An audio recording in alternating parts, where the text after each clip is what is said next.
See, my whole take with this is, man, I honestly just feel bad for Minshew.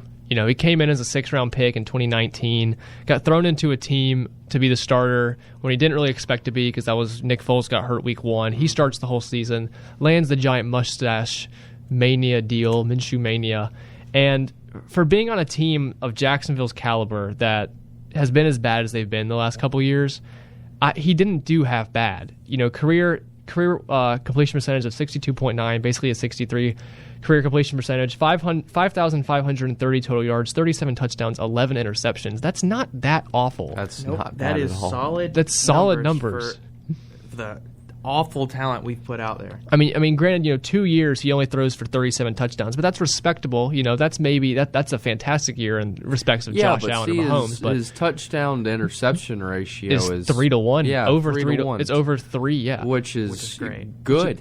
Especially for someone who, like Chris says, doesn't have anybody to rely on. Yeah, 0 All-Pro receivers, 0 All-Pro offensive linemen, I believe. And with the 1 year of James Robinson last year, hasn't really had that much in the backfield, I believe, either, over the last 2 years. Yeah, he had. I mean, the only thing we had last year was Robinson. Yeah. I mean, I think that's the reason he played so well last year is because literally that was it. Yeah. Just give him the ball, and hopefully something happens. And he never had, like, I feel like it was very rare for Minshew to have, an insane game, on any kind of value, but he was a consistent, he was putting up good stats, he wasn't making a ton of mistakes as per his 11 interceptions, and he just kind of flew in the radar. I mean, y'all went 1-15 last year, and, the Jaguars were, the big storyline of them was just how bad they were and not how good Minshew was playing. He was playing good despite that team. Well, it's not his fault. It's from the top down. Yeah, I mean, it's not like starting on the field and, going up the management. It's management's problem and fault,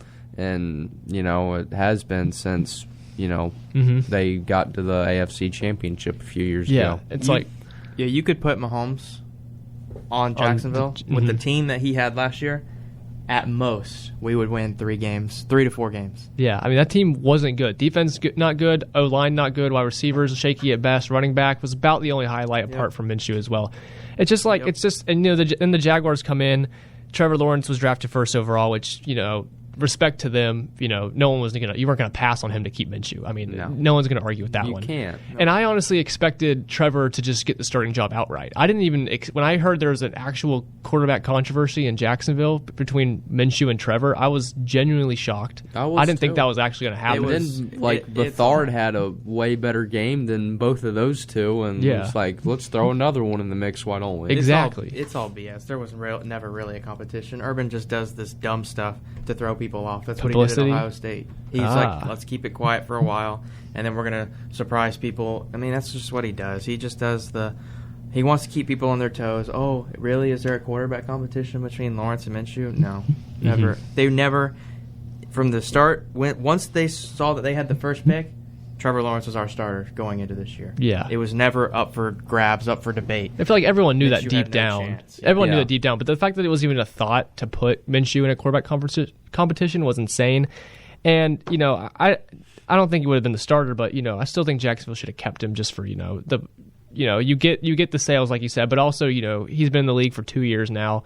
It's not nothing, so he can still mentor Trevor. He knew the system. He knew all that. But now you have C.J. Beathard, who's coming in, I don't even think he was there last year, was he? Isn't he coming in from San Fran? We just picked him up, this year. Yeah, so he's coming in. You got Trevor. You have 2 quarterbacks who don't know the system apart from just the offseason. I mean, it's a new coach anyway, so I guess you got a point there. To a new system. All right, fair enough point there. But Minshew, I feel like he's just honestly now he's going to Philly, he's the 3rd string, which I feel like he'll progress over Joe Flacco at some point. I don't even know why Flacco's still in the league. I don't either. I thought he retired like 4 years ago. I can only imagine he goes up from there, and I still think Minshew should have a starting job in this league. I mean, the stats speak for himself. 63% completion, 37 touchdowns, 11 interceptions throughout 2 years. That's pretty good if you ask me. And he was drafted in sixth round. What was it overall? 178th overall. That's the same draft you had guys like Dwayne Haskins and Daniel Jones, and you can argue Minshew's outperformed both of them. I mean, in Daniel Jones' case, he has a better career winning percentage, completion percentage, more passing touchdowns, and 17 less turnovers than Daniel Jones.